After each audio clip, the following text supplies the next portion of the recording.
Welcome back to Astrological's Racing. Today, we're going to be getting into one of the most highly anticipated closer looks that I've ever had on this channel over the past couple of years. And obviously, you guys have seen all the different types of peripherals, steering wheels.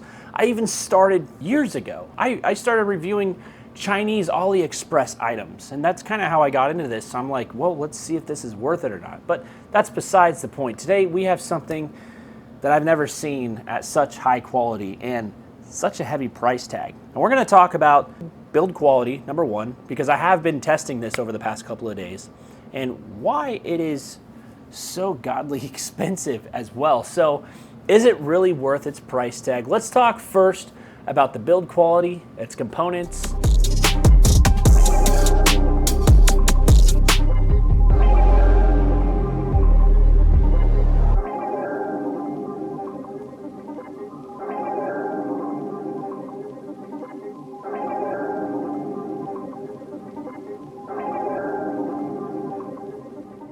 One of the first things I wanted to talk about was this wheel is officially licensed by Porsche. This is an official licensed wheel right here. It's been stamped, it's been approved. You could literally take this exact same wheel, put it next to the 2019 Porsche RSR real life wheel, hold them both in your hands, and you, maybe a professional, might be able to tell a little bit of a difference, but since it's actually stamped by Porsche, you're not going to know the difference. The precision of each button, the layout, the dials, the thumb encoders, the lighting, the weight, which is another thing that we're going to talk about, is literally identical. And I'm beginning to understand why it's priced the way it is. So the first couple of things that we're going to be talking about is it comes in strong. We're going to talk about the warranty of this wheel. So this is all fully aluminum construction, and you have a carbon fiber plate up here, which encases and encapsulates all of the buttons, the encoders. So in behind this black plaque right here, this face right here is full carbon fiber. Really cool, which also helps with a little bit of the weight reduction. But I will say honestly, this wheel has a very nice, heavy center mass to it, and it feels really nice in your hands here. So getting into the build quality of this wheel, the first thing that you notice when you open up this wheel, you take it out of the box, is that it's all protected. Your grips are actually wrapped in this nice clear material, so you're able to peel all this off. And one of the first things that I noticed personally, because I am a grips connoisseur, is that if you guys have a high appreciation for the grips of the FX Pro, this is extremely comparable. They're very, very grippy silicone. It's not like this hard, plasticky material that you would see on some of these other wheels. And not to say that this is a bad thing, right? I do this in comparison because this is my preference and what I like in grips and ergonomics and how a wheel, in my opinion, should feel. A little bit about that, because there is a downside to these type of grips. Now, they will collect dead skin, they'll collect dust and everything like that, but I noticed that if you just take an alcohol wipe or just a light, wet, damp cloth, it comes right off. So that is one downside that you see with these grips, that they do collect dust a little bit. Dirt, dust, stuff from your gloves.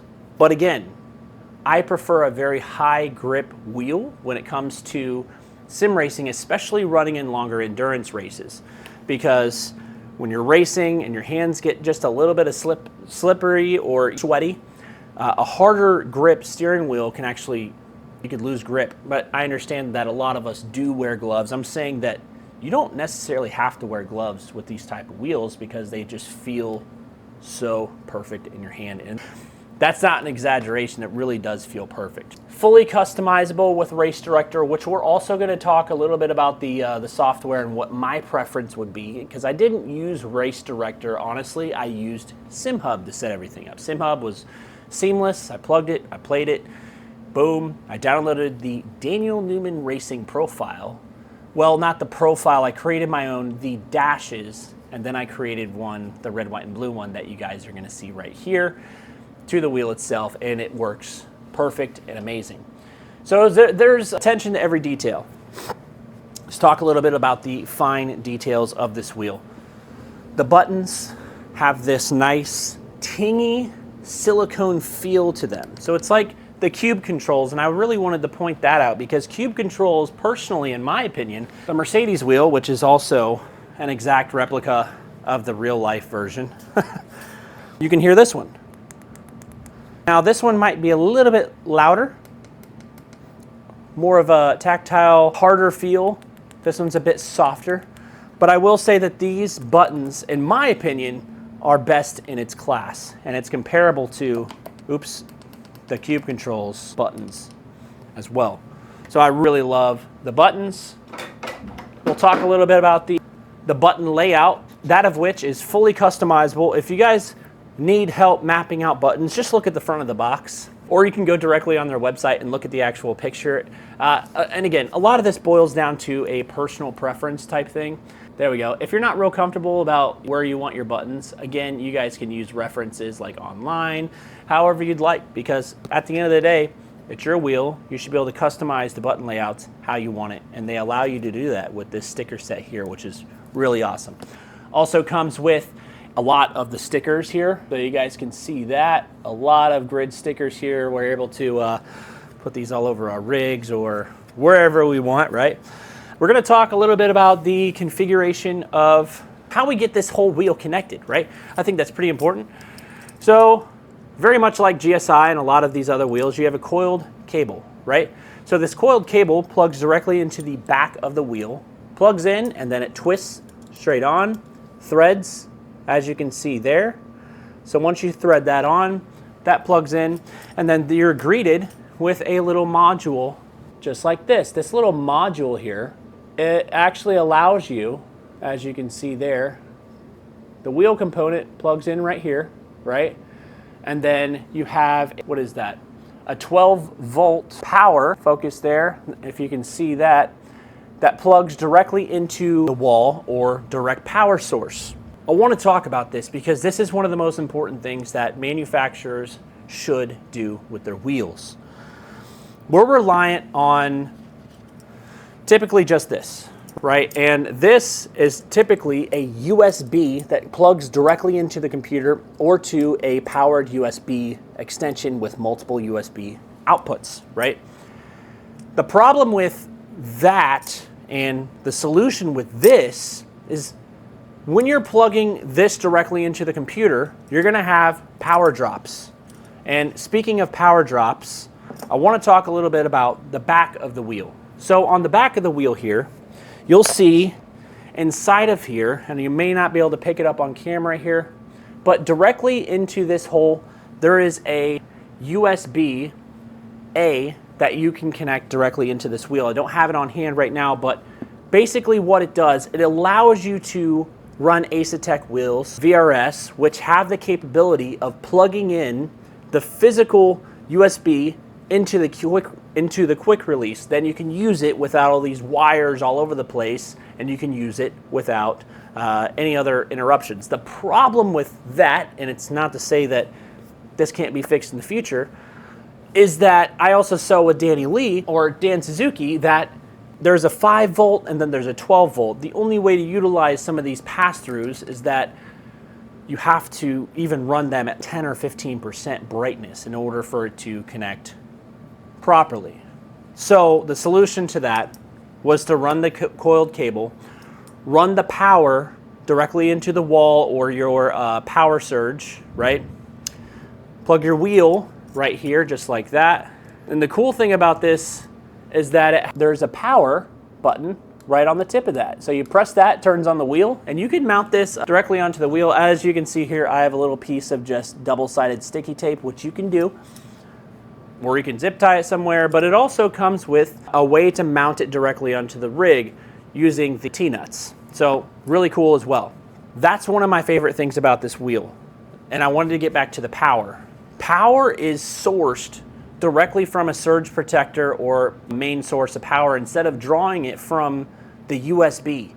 I can run this wheel at 100% illumination with all of the LEDs, the brightness, everything like that without any type of interruptions. I can run also the screen at 60 hertz. That's one thing to really importantly note as well. This is not just your standard 30 hertz screen. This is a 60 hertz, 60 FPS, super bright, colorful, high contrast screen.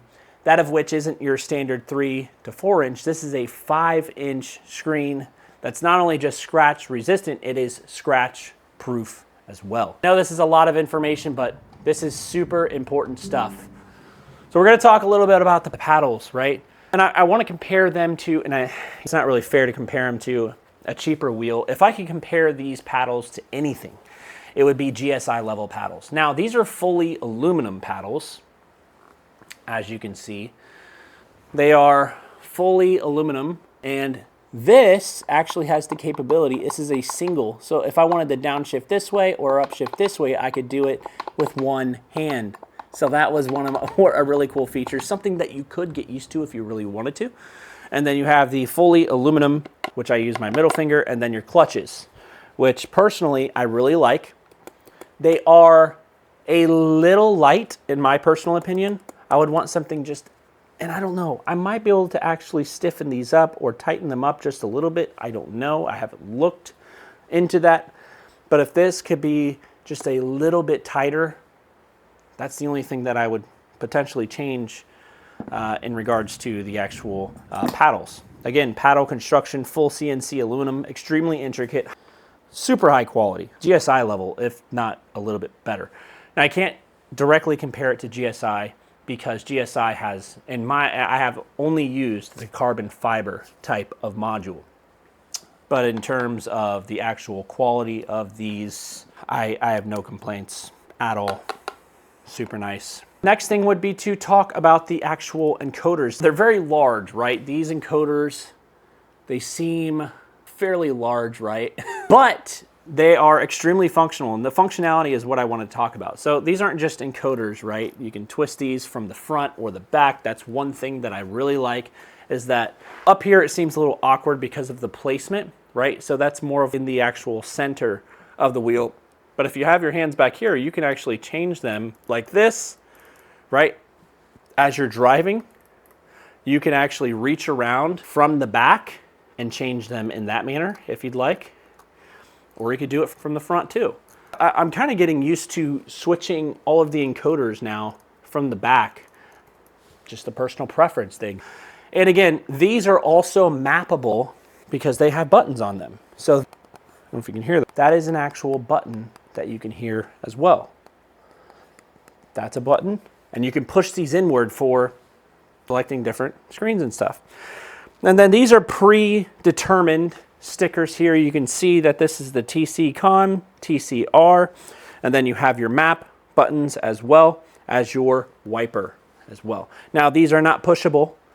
That would have been kind of cool if that these were pushable. GSIs are actually pushable. No big deal, right? We're replicating the actual physical car itself. This is what professional drivers and enthusiasts, not just enthusiasts, we're talking about, right, die-hard Porsche guys.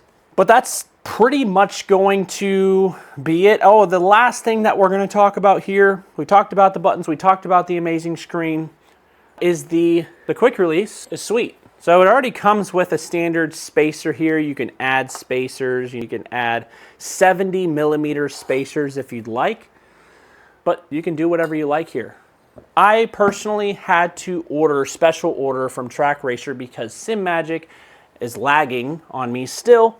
It's okay. I still love you guys. You guys, one of my first direct drive wheel systems. I have a very good love for you guys. So still waiting for the Neo extension so that I can run extensions instead of having to buy actual steering wheel extensions instead of hub, like actual driving, direct drive extensions. So it's been a little complicating trying to run my setup because I need an extension to where I'm at with this wheel and other wheels on SimMagic. So hopefully we can get that resolved shortly.